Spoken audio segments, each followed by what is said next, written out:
There are many facets to identity, and they can be as complex and layered as the individuals themselves. At the core of who we are lies a deep, intrinsic sense of self, your metaphysical and ontological self, your real self. The philosophical dimensions of identity touch on the questions about the very essence of being, the who and why of our existence. They deal with the elements of the soul, purpose, and the deeper meaning of our experiences. These are the aspects of self that we can feel internally but often struggle to articulate fully. This is the true self or the real self that transcends labels, roles, and external perceptions, forming the bedrock of who we are at the profound spiritual level. However, when I talk about identity in a practical sense, I tend to focus more on the visible, physical, and even superficial markers that define us in the world. These are the things that people can observe and interact with, the parts of identity that exist outside the metaphysical realm and are instead projected through names, appearances, behaviors, profiles. I deal with the aspects of identity that are more tangible, the ones that others can see and respond to. While the metaphysical and ontological layers of a person's identity are certainly crucial to their full self understanding, I'm typically concerned with what can be perceived and seen and interacted with on a day to day basis.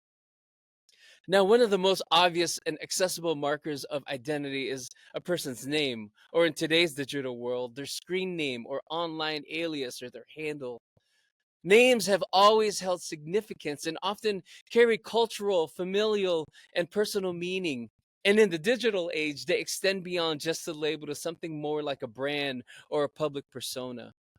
A person's chosen username or email address, for example, often offers a glimpse into what they want to be seen or what they value. There's a certain intentionality behind these choices that says something about the person, even if it's something small. A clever or playful email address might suggest a lighthearted or creative personality, while a more formal and straightforward name might indicate professionalism or a desire for structure. Similarly, social media profiles offer a curated version of an individual's identity. On platforms like Facebook, Instagram, or LinkedIn, people construct digital representations of themselves, often highlighting specific aspects of their personality, their achievements, or their interests. The photos they choose to share, the posts they like, and the connections they maintain all tell a story.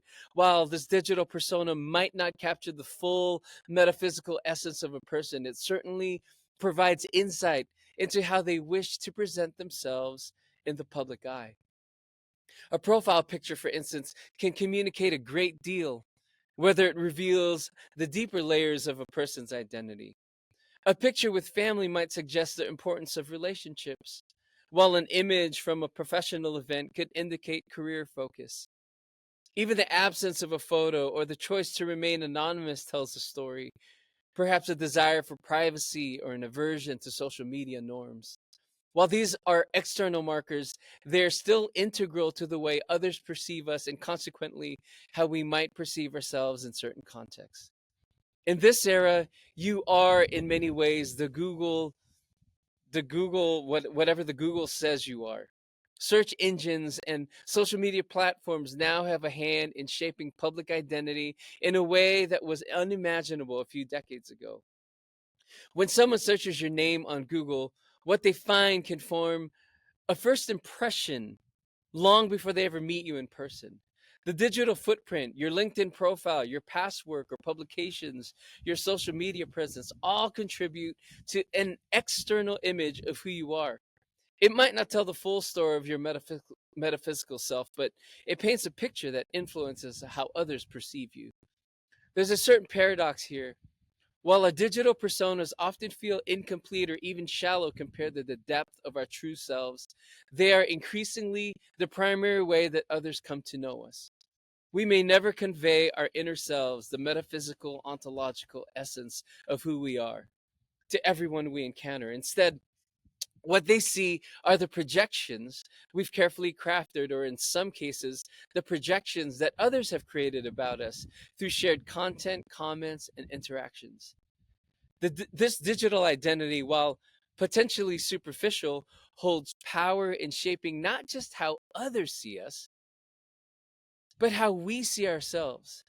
In today's world, many of us must manage multiple layers of identity: the internal, the private self, and the external, public self that lives online. The ways these identities overlap and in some cases conflict can create tension or growth in our self understanding. It's essential to recognize that while Google might reflect one version of who you are, it's just that, a version. It might tell a story, but not the whole story. Names, profiles, and online presence are just glimpses into a much larger, richer picture of who we are. The deep, unseen aspects of our identity, our values, beliefs, and experiences, they cannot always be captured in the digital space. Yet, they continue to influence everything we do, including the way we curate the visible parts of our identity. Ultimately, identity is multifaceted.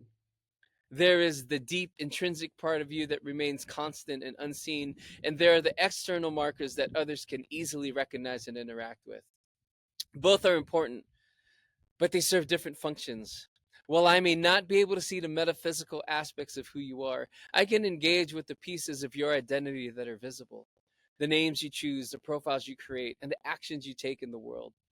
And in this digital age, where so much of our lives are lived online, the balance between the inner self and the outer self has never been more significant. Who does Google say you are? And how does that align with you and who you truly are?